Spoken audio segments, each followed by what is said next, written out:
Block buster hit అంటే మాత్రం మీరు మోసపోయినట్టే. డబ్బులు ఎవరి ఊరికే రావు. ఈ సినిమాకి మీరు నేనే 300 బొక్క పెట్టుకున్నాను ఇప్పుడు. ఆ కన్సర్న్ తోటి చెప్తున్నా, మీరు ఓటీటీలో వచ్చే వరకు వెయిట్ చేయండి. ఓటీటీలో కూడా మీకు అంత ఓపిక ఉండదు. అయినా లేదు మేము కమల్ హాసన్ కోసం మణిరత్నం కోసం చూస్తాము అంటే 2.5 గంటలు మీ ఓపిక ఉండి కదలకుండా మీరు కూర్చుంటా అంటే మాత్రం సినిమా చూడండి అంతే. అంతకు మించి సినిమాలో ఒక్క పాయింట్, ఒక్క యాక్షన్ సీక్వెన్సెస్ ఏది లేదు. ఒక కాన్సెప్ట్ క్లైమాక్స్ ఫినిష్ చేయాలి కాబట్టి బ్రదర్ అండ్ సిస్టర్ సెంటిమెంట్ పెట్టేసి కంక్లూజన్ చేశారు. అసలు ఫస్ట్ 40 మినిట్స్ మీకు సినిమా తెలిసిపోతుంది అసలు ఏముంది స్టోరీ ఏంటి అనేది. మనం ఎంతటి కమర్షియల్ సినిమా అయినా కూడా ఒక మోటో అనేది మనకు ఫస్ట్ హాఫ్ సగం రన్ అవుట్ తోటి తెలిసిపోతుంది ఈ పర్పస్ తోటి సినిమా రన్ అవుతుందని.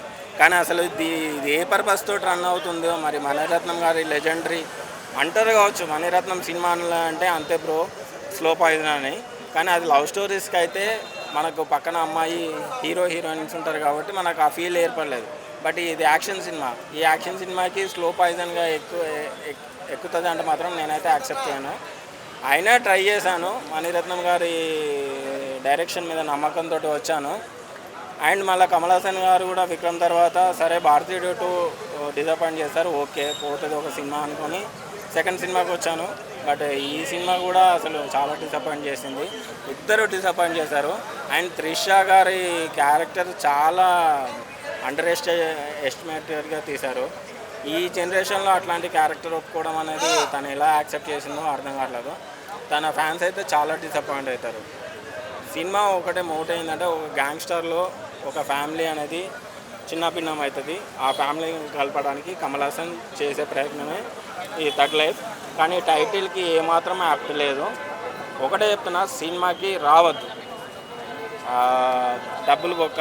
మీరైతే ఖచ్చితంగా చెప్తున్నా ఓటీటీలో చూస్తా అంటే చూడండి. లేదు ఇక మేము అది కూడా చూడమనుకుంటే నెక్స్ట్ మన boss cinema power star Pawan Kalyan cinema వస్తుంది.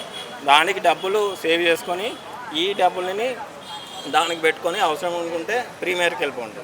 అంతకు మించి సినిమాలో ఏం లేదు. థగ్ లైఫ్ మూవీ మేము ఎందుకంటే మణిరత్నం గారు డైరెక్షన్లా కమల్ హాసన్ గారు, శంభు గారు, మన త్రిషా గారు ఎంతోమంది యాక్టర్స్ ఇలా చేసిరు యాక్టింగ్. అంటే ఒక సినిమా అంటే ఇది ఒక మణిరత్నం అంటే ఒక ఎంతో ఇష్టంతో వచ్చినాము. ఎందుకంటే బ్లాక్ బస్టర్ అని అనుకున్నాము. ఎందుకంటే అది కూడా ఇలా కమల్ హాసన్ గారు మణిరత్నం గారితో అంటే డిసప్పాయింట్ చేసే సినిమా మాత్రం ఒక రేంజ్లో ఉంటుంది అనుకున్నాం. కానీ ఒక సినిమాలో స్టోరీ ఎక్కడనో కొద్దిగా తగ్గిపోయింది. ఇంకా జర బాగుంటుండే. ఇక్కడ ఒకటి అన్న చెల్ల సెంటిమెంట్ ఉంది. ఆ చెల్ల అన్న సెంటిమెంట్ తోటి వర్కౌట్ అయింది కాబట్టి సినిమా లాస్ట్ వరకు గుంజుకొచ్చిండు. ఇక్కడ మ్యూజిక్ బ్యాక్గ్రౌండ్ మ్యూజిక్ తీసుకో, మన ఏఆర్ రెహమాన్ గారు మ్యూజిక్ మాత్రం చాలా బాగా కొట్టిరు. ఇక్కడ త్రిష గారు యాక్టింగ్ తీసుకోండి, ఆమె యాక్టింగ్ చాలా బాగుంది. అంటే ఎక్కడ కూడా మనం చూసినా కూడా కొద్దిగా అక్కడక్కడ తప్పిదం జరిగింది, కొద్దిగా బోర్ అనేది అనిపిస్తుంది లైట్గా. ఎందుకంటే ఇప్పుడున్న మూమెంట్లో ఆల్రెడీ మన బెల్లంకొండ సాహిబ్ పెద్ద బ్లాక్ బస్టర్, ఈ ఫ్రైడే మణిరత్నం గారు అంటే ఎంతో బ్లాక్ బస్టర్ అనుకోరు. కానీ సినిమాలో కొద్దిగా ఎక్కడనో స్టోరీలో తగ్గిపోయిందన్న. ఇట్లా స్టోరీలు తీయకండి మణిరత్నం గారు, ఇంకా జర మంచిగా తీయండి. ఇప్పుడు వన్ టైం చూసుకోవచ్చు. ఒక బోర్ అని చెప్పలేము, ఫట్ అని చెప్పలేము. ఓకే బ్యాక్గ్రౌండ్ మ్యూజిక్ కానీ, స్క్రీన్ ప్లే కానీ, డైరెక్షన్ కానీ కొద్దిగా తగ్గింది. ఇక్కడ చూసుకుంటే చెల్లె అన్న సెంటిమెంట్ మాత్రం అది హైలైట్. దానికి యాడ్సాప్ చెప్తాను నేను, బాగుంది అది మాత్రం. అది వర్కౌట్ అయింది. చెల్లె అన్న సెంటిమెంట్ అలా చెల్లె కోసం లాస్ట్ వరకు తెలుసుకోవాలని శంభు గారు ఎంతో తపన పడతారు. ఆ లాస్ట్కి ఫలిస్తుంది. అదొకటి హైలైట్ అని చెప్పొచ్చు. ఒకటి త్రిషని అసలు అక్కడ మాత్రం క్యారెక్టర్ నాకు త్రిష అనేది సెట్ కాలే.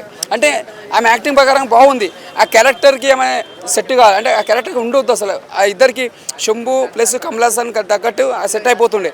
కానీ త్రిషని ఎందుకు అసలు వేస్ట్గా అలా పెట్టేసారు ఆ క్యారెక్టర్లో.